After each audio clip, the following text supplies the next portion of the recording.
Hello and welcome to another quick discussion video. Today I will be discussing Frieren Beyond Journey's End, which is a shonen fantasy series and it deserves all the praise it's been getting. The pacing, the world building, and the characters are all handled with the care and respect that I would expect from a good book. For those who don't know, Frieren is about the journey of an elven mage who is the main character and namesake of the show, and the main story starts after she and the other members of the hero's party defeat the Demon King. The first episode takes place after their decade-long quest and starts off with the celebration of their victory as they return home. Now, before I get started on the main part of this retrospective review, I would like to give fair warning that there are spoilers during this discussion. Now, with that said and done, without further ado, let's move on to the summary.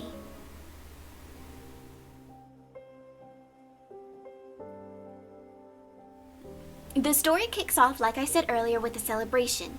It is here that we get a taste of Frieren's character alongside those of Himmel, Eisen, and Heiter, and as they talk and reminisce about their adventures and their plans for the future, we are introduced to their dynamic and respective personalities. During their conversation, a meteor shower starts, and as our heroes turn to admire it for a brief moment, Frieren mentions that there was a far better place just outside the city to admire it.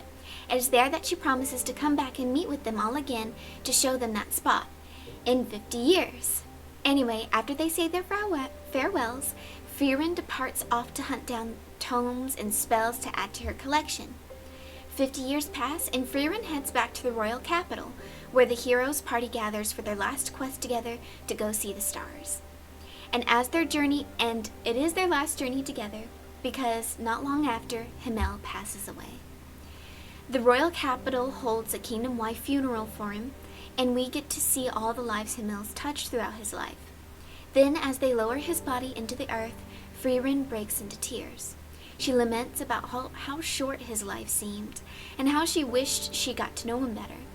Now, this is where a theme that has been foreshadowed in the earlier interactions with Frieren begins to rear its head, and I'll talk more about that later. Frieren, after the passing of Himmel, goes back to journeying on her own until she visits Heiter. It is there that at Heiter's house that she meets a young mage in training named Fern. Heiter had saved Fern and taken her under his wing, adopting her as his own. He ends up tricking Frieren into teaching Fern while she's there, and as his dying wish, requests her to take Fern on as her apprentice. After Heiter's death, Fern and Frieren travel together before Frieren designs to visit Eisen. It is there that her dwarven friend requests that she help him find Flem's vault, as he believes it contains something that'll help Frieren speak to Himmel and tell him her feelings. It is in this vault that they discover the Tome of Flames, describing a land where the souls of the dead could rest, called Ende, the very land that the Demon King's castle resides. Thus, a new quest begins. Fern and Frieren take the path to the hero's party to Had, retracing Frieren's own steps, and along the way they meet new companions, such as Eisen's warrior apprentice, Stark, who joins the two on their journey. Now, most of this all happens in episodes 1 through 6, and the series consists of their adventures together on their journey to Ende. Okay, now that I've given a summary and a good premise to work off of, let's delve into the facets of the diamond in the rough that is Frieren Journey's End.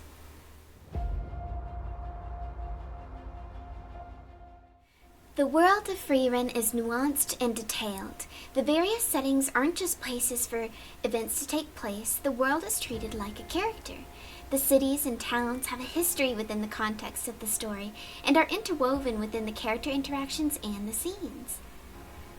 For example, in episode 21, we learn about the city of Drought, which has been guarded by a barrier first conjured by Flem, and we know by now, Flem was a pioneer in magic and also was Frieren's mentor. There are many interwoven threads that connect the characters to the world. It's explorable. Many of the areas visited offer a new problem, whether it's in the form of an enemy, a new companion, or a new quest. The world feels alive. Another major phase in Frieren's world design is the magic system. The system itself isn't overly complicated. First, there are 4 classes of adventurers. There are heroes, warriors, priests, and mages. 2 of those classes are magic-based. Priests, who rely on the power of the goddess, are able to access their magic through holy tomes and books. They specialize in the detection and removal of curses, as well as healing and cures. The next class is, of course, mages, who have learned how to use magic through studying demons. It is through the studying of spells and learning how to control mana that mages cast magic. Though the main difference between demon magic and mage magic is that demons spend the entirety of their lives honing and perfecting a single spell, whereas mages have a whole arsenal at their disposal, depending on the individual's knowledge and experience, of course. So, despite how loose the magic system seems, there are rules and regulations that make it interesting. The characters in Frieren also have an acute level of attention and detail paid to them, such as how Heiter's mischievous, swindling nature alludes to his cleverness, or how Eisen, despite being a grounded, relatively reserved character, is just as prone to being goofy and silly as Heiter and Himmel, which we can see rub off on Frieren. She gets to be a little bit of a goof sometimes. Even the side characters have their own moments of characterization as they interact with one another in the main cast, like, I'm sorry if I butcher this name, Worldbuilding, and the snippets of backstory we get for him to establish why he acts the way he acts and why he views magic the way he does. He comes from a very warring society, and so to him, magic is just a weapon. It's not a needed detail, it didn't have to be done, but they did it, and it adds a whole new layer of depth to the story. It ties characters together by adding interpersonal relationships, ideals, and their own individual memories. Also, as a little side note, I like the focus on human ingenuity and evolution, and how humans aren't regarded as inferior by Frieren and Seri. They make comments on how short-lived humans are, but they don't call them weak.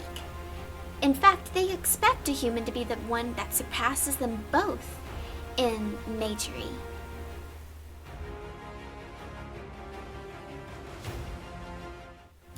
Dialogue in Frieren is interesting, and it always serves a purpose. Dialogue is a tool for communication, and it is something that pushes the narrative forward. It serves a purpose and doesn't just fill the void. It's also used as a color to paint the personalities of the characters. The way they speak tells you a lot about who they are. Furthermore, in Frieren, most exposition is given when it naturally comes up in conversation, and it often plays into Frieren being behind on the times because of her long-lived nature. So it's tied in very well to the story.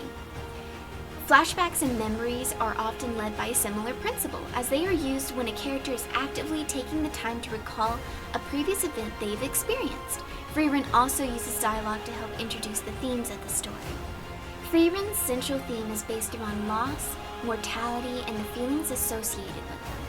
Grief is oftentimes an isolating feeling derived from the loss of something or someone you never really expected to lose, and it's lonely. It can often bring about a slew of regrets, and those feelings are what Frieren is trying to navigate through and understand. She had taken the lives of her companions for granted, and she realized her mistake a little too late. Much of the story is Frieren learning to value the time and the perspective of those she cares about, and instead of brushing off their lives as fleeting sparks she'd rather brush away, she is learning to make an effort to kindle that relationship and treasure it in the time she does have with them. In the process, she honors those she's lost by remembering them and carrying their beliefs on through her actions. Himmel influenced Frieren in a way she never expected him to.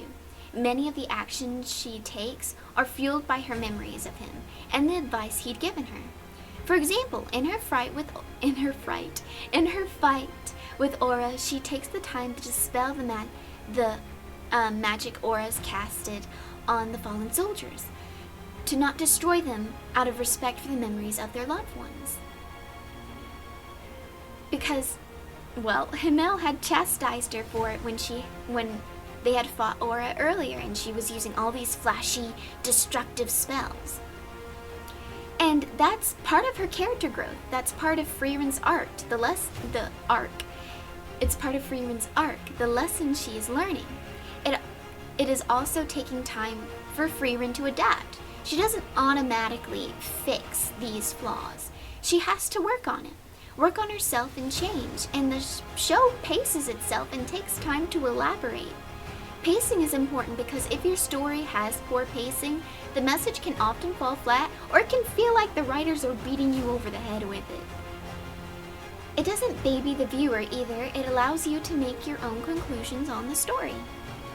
Frieren takes the time to flesh out the themes through the characters and dialogue, and it takes the necessary time it needs for the narrative and world building. And it is those well-paced, tactful story beats that make Frieren feel like a good novel.